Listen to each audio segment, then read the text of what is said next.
በስመ አብ ወወልድ ወመንፈስ ቅዱስ አሐዱ አምላክ አሜን። ብስም ስልጣን ስላሴ አሜነ በድንግል ማርያም ተማጽነ ክዝመሪ ሐቢርና እንዘምር።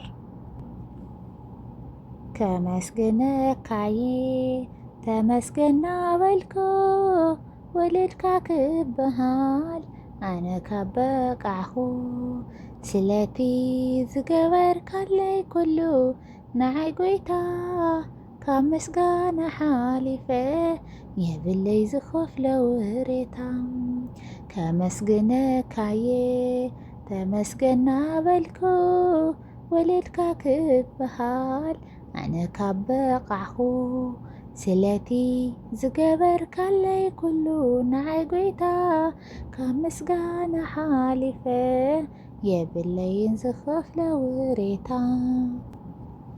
ብዓይኒ ምሕረትካ ጠሚትካኒ ካብ ባቢሎን ናብ ከነዓን ፀዊዕካኒ ነቲ ረሳሕካ እባ ካበይ ኣሊኻዮ ዓይነይ ኣብሪካለይ ምድሓንካ ክሪኦ እወ በቲ ክፉእ ጽያፍ ግብረይ እውን ከይፈረድካ ምሕረት ገበርካለይ ብፍቕሪ ርኢኻ እንታይ ኢለየ እሞ ኣነ ከመስግነካ ክንገር ኣይክእልን ድንቂ እዩ ስራሕካ። ከመስግነካየ ተመስገና በልኮ ወለድካ ክበሃል ኣነ ካብ በቃዕኹ ስለቲ ዝገበርካለይ ኩሉ ንዓይ ጎይታ ካብ ምስጋና ሓሊፈ የብለይን ዝኸፍሎ ውሬታ።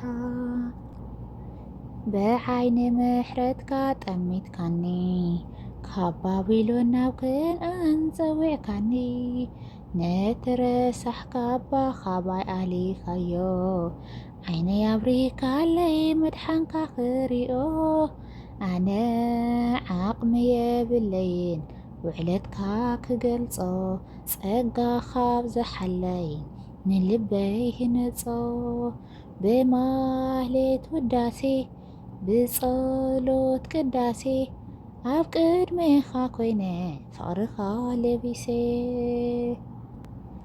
ከመስግነካየ ተመስገና በልኮ ወለድካ ክበሃል ኣነ ካብ በቃዕኹ ስለቲ ዝገበርካለይ ኩሉ ንዓይ ጎይታ ካብ ምስጋና ሓሊፈ የብለይን ዝኸፍሎ ውሬታ። ብዓይኒ ምሕረትካ ጠሚትካኒ ካብ ባቢሎን ናብ ከነዓን ፀዊዕካኒ ነቲ ረሳሕካ እባ ካባይ ኣሊኻዮ ዓይነይ ኣብሪካለይ ምድሓንካ ክሪኦ ንዓ ሓግዘኒ ኣምላኽ ጀሚረ ክፍጽም ኣብ ቤትካ ኸንብረኒ ክዓስለኒ ሰላም ከምቲ ዝጸዋዕካኒ ንዓይ ንባርያኻ ንድሕሪት ከይጥምት ሓልወኒ ኢኻ።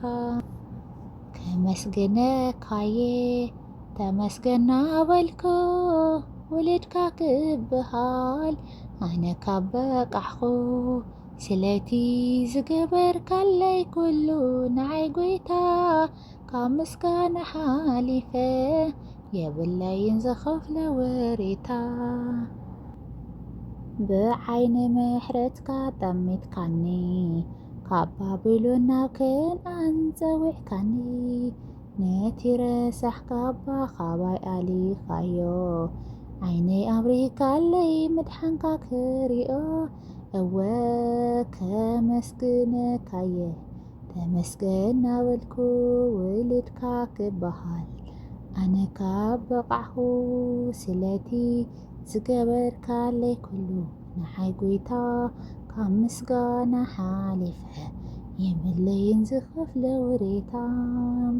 ከመስግነካየ ተመስገና በልኮ ወለድካ ክበሃል ኣነ ካብ በቃዕኹ ስለቲ ዝገበርካለይ ኩሉ ንዓይ ጎይታ ካብ ምስጋና ሓሊፈ የበላይን ዘኸፍለ ውሬታ